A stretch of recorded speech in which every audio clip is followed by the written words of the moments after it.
Hi everyone, we're here in LA at Universal Studios for the first ever hands-on gameplay event for Jurassic World Evolution. My name's Ed, I'm part of the community team here at Frontier Developments, and I'm joined today by lead designer Andy Fletcher and executive producer Rich Newbold.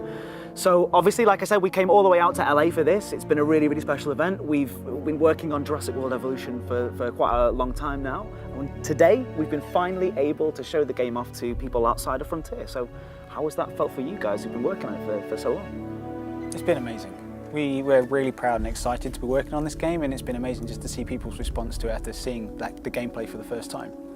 Yeah, it's been fantastic. The feedback's been really positive. You know, the game is what people wanted and more. So, you know, it's just so good seeing that reaction after so long working on it and not being able to talk about it. Yeah, so it's great to finally actually be able to share some of the details with people. So for this video, we thought we would show off the gameplay demo that we've been showing to people behind the scenes. So we've been showing the press and content creators some of the features and a bit of a sort of slice of the Jurassic World Evolution gameplay. So I suppose why don't we just jump into the game right away and show people what it's all about. So Rich, I think you can set this up. Where are we in the Jurassic World? So you're part of the Hammond Foundation. They're entrusting you with the 5 islands that Las Cinco Muertes. And the first island you get given is Isla Matanceros, which is like a little starter island. This park is a bit built up to begin with, just to allow us to demo. We've already got, I mean, you can't make a Jurassic game without dinosaurs. It's kind of like the key thing. So in our park we've got a couple of brachiosaurs already in place. You know, the key thing is the dinosaurs. So we have a dinosaur ready in the Hammond Creation Lab just to show you what we've been working on. So we've been putting a lot of attention and detail into the dinosaurs to make sure that these dinosaurs are the best dinosaurs you've ever seen in a video game. We've put a lot of work into how they look, how they move, how they sound, and how they behave. It's one of the key things for us to make a game that's just amazing to look at. So there's our Ceratosaurus. She seems fairly happy there, munching down on the meat. So I think in addition to the dinosaurs, there's a load of structured objectives that you can do in the game too. So I'm going to complete this active contract, what we call a contract here. So we've got a science contract active here to perform an expedition for at least 1 herbivore fossil. Now, contracts are jobs that you undertake for one of the 3 divisions in the game. So we've got science, entertainment, and security, and this is for science. So this will improve my standing with that division, and that will lead to further unlocks and further consequences later down the line. So I'm going to head to my expedition center and look at the expedition map.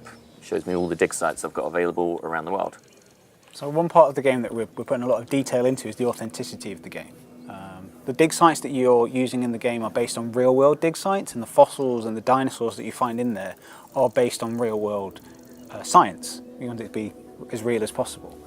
And there's a lot of information about the dig sites themselves and the lore of the game and the dinosaurs that you're engineering, but we keep all of that stuff inside an InGen database, which is like a repository of information that if you want to get access to all that depth and detail, if you're a big fan of that kind of aspect of the Jurassic franchise, you can go into here and start reading up about, you know, for instance, the formations in the game, and you can see when these formations were formed in the world, what you can find inside them and the dinosaurs in there. So it's one part of the aspect of the game that we're putting a lot of detail into. Cool. All right, so I'll kick off an expedition. I think I'm going to go to Hell's Creek because that's got Triceratops fossils in it, and that means that it should return with a nice herbivore fossil. So my expedition chopper's going to head off there and kick off that expedition. Now, I have released a dangerous carnivore here into my herbivore enclosure, so that's not a great idea. I'm gonna try and move this Ceratosaurus to a smaller enclosure of its own over here. Now I'm going to create that enclosure first, so I'll head to the fence tool and start building the outline of this new enclosure. The Jurassic World Evolution is a management game, and it's about you're building these facilities and expanding them out as you progress through the game. Andy's using one of the creation tools, which is the fence tool, which allows you to really quick and easily make these enclosures for your dinosaurs. So he's using this light steel fence to begin with. As you progress through the game, you get access to sturdier fences and then electrified fences, just to make sure that the new dinosaurs that you're engineering are really, make sure that you're kept inside the enclosure, because if they're not inside, that's when the running and the screaming happens. So it's the key thing of the game is to make sure that your dinosaurs are kept away from your guests. Cool, so I've got a basic fenced enclosure there. Now I need to make this more of a home for the Ceratosaurus, so I'm going to put some water in. So it's got a water source that it can drink from. So if I head to the landscape tools, I can really easily create a quick water source for it to drink from, keep it quenched. And then if I go to the nature brush, I can add forest, and this will make it feel more at home in its habitat. So different dinosaurs have different kind of habitat needs, and I'm going to put those in to make it feel more at home. I can also, while I'm in here, I can also adjust the slope around the enclosure, so I can raise, lower, flatten, smooth terrain, which is kind of cool from an aesthetic point of view. You see that the fence actually conforms to any terrain edits that I make. And then to finish off the enclosure, or to make sure at least that it can be got to from my ranger teams, which we're going to talk about a little bit later, I'll stick a gate here, and that allows the ranger teams to drive in and out with their 4x4s, which is really important for dinosaur welfare, which we'll talk about in a little bit. And then finishing touch, I'm going to add a feeder in here, because our Ceratosaurus is going to want to eat something when it's touched down. So I don't know if you covered that there, but this the fences that you were placing down, they look kind of they don't look like they're going to be particularly strong against some of those larger dinosaurs. Are these things that you can upgrade and get more? So you need to make sure that the fences that you're placing are appropriate for the dinosaurs you're trying to keep behind them, so that the smaller herbivores, you can get away with a light steel fence. But as you say, the bigger dinosaurs, the ones with more teeth, you want to make sure that they're kept in, so you want to make sure that your fences are as strong as possible. Yes, this is exactly what we needed. Well done completing that contract. So I've now boosted my science reputation by completing a contract, because my expedition chopper came back, and that's unlocked something for me to hit. I've got an interesting opportunity for you to consider. It will allow us to work together to create life. Pure life. If you've been listening to Dr. Malcolm, then you know how important this is to us, and to me. All right, so this is the head of the science division offering me a mission, which is a multi-stage series of objectives which take longer than the contracts to do, but they have greater rewards and more sort of narrative depth to them. So I'm going to start this mission and see what's involved. I knew you were my kind of person. Inquisitive, driven, and I knew you couldn't resist this opportunity. So let's get started. Together, we can create a more authentic version of our dinosaurs. That means a complete genome. And I think you are up to the challenge. Don't disappoint. Okay, so the first part of this mission is to acquire 50% of the Triceratops genome. So in order to do that, I'm going to head to my fossil center. It's where all my dig site finds get delivered. And see here, I've got a very high quality amber fossil, which will give me Triceratops DNA. So when I've extracted this DNA, I should have enough to complete this section of the mission. So another option there as well to sell. So you can sell them just to gain money, and that will, so there's kind of a trade-off there, is you can focus just on the dinosaurs or use fossil dig finds for short-term financial gain. One part of the game that we're really focused on is not just making sure that the dinosaurs are the best dinosaurs you've ever seen, but the environments that they inhabit are amazing as well. So we put a lot of care into the building systems as well as the islands themselves. So each island has a lot of work and attention being done to make sure it looks amazing as it can be, and we put work into a weather system as well. So as you're playing through the game, there's different weather events that might happen, things like light rain or heavy rain. Some of the later islands have more extreme weather events, so there's a lot for you to do there. These things aren't just aesthetics things though. The tropical storms that might hit you later on have a gameplay aspect. They might come and knock your fences out. They might come and take out your power station. So there's things for you to be worrying about as you're managing not just these dangerous dinosaurs in your facility, but things that might cause them to escape. Now we need to incubate, hatch, and house our dinosaur. Then we will know if our efforts will have been worth it. Okay, cool. So my fossil was extracted, and that meant I've got enough of a Triceratops genome to incubate a Triceratops dinosaur egg. So if I go to my Ham Creation Lab, I can see all the available genomes I have. I've only got a few here. Obviously, this is just the start of the game. But one of those is my newly available Triceratops. So I'm going to incubate that right now for this mission. So this is going to be my herbivore enclosure. I've got two big herbivores here. I've got another one on the way. So I'm going to make sure that this Ceratosaurus is not around when all those herbivores are roaming. because yeah, he's quite a dangerous animal. So in order to move him to my new enclosure, I'm going to head to my ACU center. And this is where I can give commands to my ACU chopper teams. So if I head over here and click on the Ceratosaurus, they will start flying off and they will try and tranquilize him so that he can be safely transported. Now, a really, really nice element of Jurassic World Evolution is that although I can manage these vehicles from far, I can also click on them if I want to and take direct control. So I can interject whenever I've asked them to do something and try and do it myself. And since on PC we've kind of designed the game to work seamlessly with controller and with keyboard and mouse, so I can just switch to the gamepad and all the menus and all the interfaces and all the controls are going to work just as well. Like immediately as well. There's no, actually no switch there at all. Yeah. You can do it, Andy. No pressure.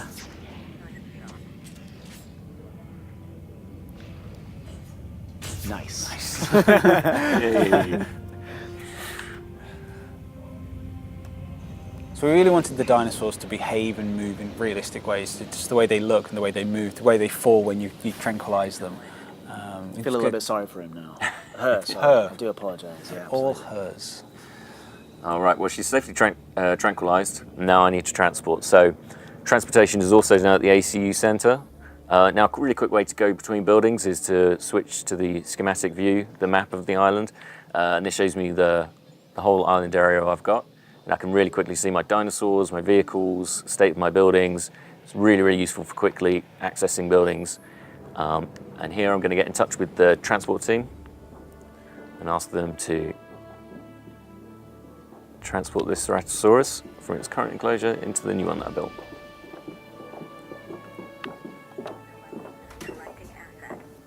And that poor goat that you created earlier doesn't know what's coming.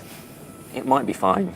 It might be fine. It'll be fine. We can't assume that the Ceratosaurus is going to go for it. Might outlive. You never know. You never know. A good hider.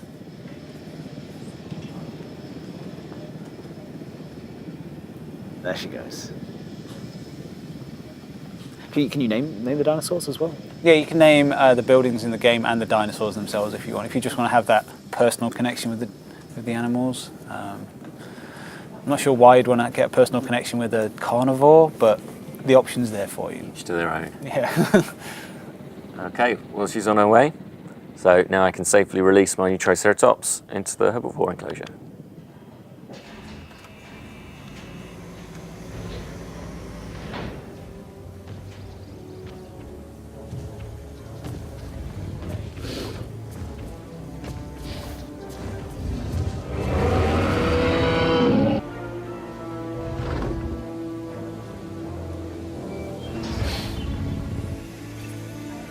Our new specimens, dinosaurs, are meeting expectations, but we want them to thrive.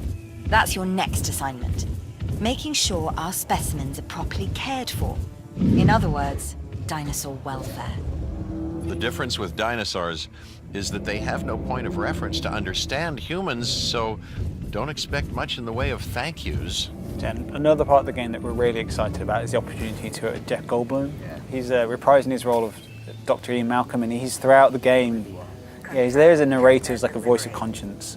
You're going to be making some decisions in the game as to which division you're pursuing the missions for, and there's going to be some consequence to that. And he's there just to remind you that these dinosaurs should never have been brought back. It's been a mistake from day one, and that there's going to be a consequence to some of these decisions. And you just can't keep some things like that in your enclosed, and they will always find a way to escape, or something will find a way to just go wrong. And he's always there just to keep reminding you of that fact. It's just such an amazing thing as a developer to work with someone like him in one of our games.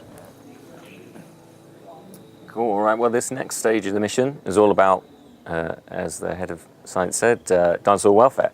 So it wants me to build a ranger station. So I need to make a bit of space here because my island is just adding less space. Adding. So what you need to do before you build, when you start expanding your park, you need to kind of clear the ground so that you've got space to build on. So So I'm just clearing some forestry here. And this is costing you money to do so. This is costing me money, so I've got to build up the funds before I can really expand and make a huge island park. So yeah, you might need to flatten the terrain as well if it's rough and uneven, which is another factor. So this looks like enough space, so I'm going to put my ranger station down, and these guys are going to help me look after my dinosaurs. Jurassic World Evolution and management games are builder games. You have to use these tools to expand out your facilities, and you have to worry about things like an infrastructure system in your park as well, making sure that your buildings are connected together so that guests and staff can access them, and also that there's a power supply to these buildings. So there's a concept of power in the game, so that you've got to build these power stations and connect up pylons to make sure there's enough power to make sure that your buildings are operational, and that if you have electrified fences, that there's electricity running through those, because there's not going to be much of a deterrent if there's no electricity in them, so your dinosaurs might be more likely to escape from them. That's right. And then additionally, on some of the buildings, you'll have a number of upgrade slots. So here you see you've got 5 on the ACU center. And what I can do is I can purchase components that I can put in there, and they will augment the efficiency of that building. So they'll make my ACU team better at tranquilizing dinosaurs automatically, for example, or allow me to give them more tasks at once. The power station has upgrades, as you saw there, for things like output and cost and management, things like that. So that's a really important way to kind of maximize the usefulness of each building. But it also has implications for how much power is being drawn on your power system and how much money you're spending, of course. Okay, well, my ranger station and the lovely 4x4 is now built, ready to use. But the next bit of this task is to increase my Triceratops genome. So I'm going to go back to the fossil center, find another Triceratops fossil, and extract. And that should create a more pure strain Triceratops genome for me to satisfy the science division with. And in the game, it's not just about just making dinosaurs and putting down buildings. We have a research system in place as well, so that as you progress through the game, you can research new things for you to build and add to your park. So as Andy was mentioning with the building upgrades, that's an aspect of the research system as well. You can research new upgrades, you can research new fence types and medical treatments as well. The ranger station that we just put down, they're tasked with medicating your dinosaurs if they get sick, but you need to make sure that they've got access to the relevant treatments and the vaccines for that. So that's one part of the research system as well, so they can do their jobs. And because it's a Jurassic game, we're trying to be faithful to the authenticity of Jurassic science. So you're taking these genomes of dinosaurs from long ago and then combining that with modern DNA to try and fill the gaps so that we can create these dinosaurs. So you can research new gene types, and that will then change their base statistics, or you can change how long they live for and things like that. Or you can change their cosmetics genes as well, so you can change how your dinosaurs look as well. Okay. Right, so my fossil that I just extracted should be finished now. And that means that I can, so I've got a more pure strain Triceratops here. He's 77% genome completion. I'll incubate him, but just before I do that, I'm going to modify his genome and show you the genetic modification options. So along the top there, that's a representation of the genetic sequence, and in there's a number of gaps. So each of the gaps is currently filled by tree frog DNA, and that's not doing a whole lot for my dinosaurs' traits and stats. So I can switch out this one, for example, for a toughness gene from a different animal, and that will make it more defensively capable. So should it get into fights, it's going to, with other dinosaurs, it could more likely survive if I add more of these kinds of genes. This is a lifespan gene, so this is a really useful one. It means that my dinosaurs are more likely to live longer if I add more lifespan. These all increase the incubation cost of the dinosaur and slightly reduce the likelihood that it's going to be successful as well, which is quite an important factor. But I think that's enough modification just to quickly show off. And I'll incubate that dino, and that should be, once this research is complete, the last step in the mission. The game is not just about dinosaurs and the dinosaur welfare. We're at Frontier, where we've got a history of making management games and park builders, so you have to worry about your guest needs as well, making sure that they're as happy as they can be. We have multiple buildings, ones for like operation type stuff like the ranger station, buildings for your dinosaurs and buildings for your guests. So you need to make sure there's fast food restaurants in there to make sure that they get enough food. And then you can adjust the things that they're selling and the prices that they're selling and that, so that you can make profit. So you need to make sure that your parks are maximizing the amount of profit, because that's how you get access to expanding out your park, new buildings, new dinosaurs. So there's a lot of different things for you to be managing in the game or worrying about, and just making sure that everything's running as efficiently as possible. And a lot of these things feed back into a thing that we call the island rating, which is like a measurement of how successful you're being on your current island. And that all then feeds back into a progression system with the 5 islands that you've been tasked with. So this is on Isla Matanceros, the first island. If you prove yourself with this island, they're going to give you another one, and then another one. And these islands aren't just the same again, they're going to have different challenges and different aspects to them to really challenge you. So some might be quite a small area, so you have to be quite efficient in how you're building in that area, so a bit of a challenge. Some might have really extreme weather effects that are quite frequent, so you're going to have to deal with a lot of storms and that taking out some of your facilities, or power outages. There's just going to be a lot of things for you to worry about. But as you progress through those islands, you're going to get access to new research, new fossils, new buildings, new dinosaurs. And then you can always go back. So if you're on Island 4, for instance, you get access to a new dinosaur, you can go back to Matanceros and put that dinosaur in that island to improve the rating of that island, which then opens up more things for you to play with. So this is just a glimpse of what's on offer in Jurassic World Evolution. We're really proud of them. You know, our Ceratosaurus is nice and happy now, about to have dinner. Well, maybe not. They seem to be getting away with it.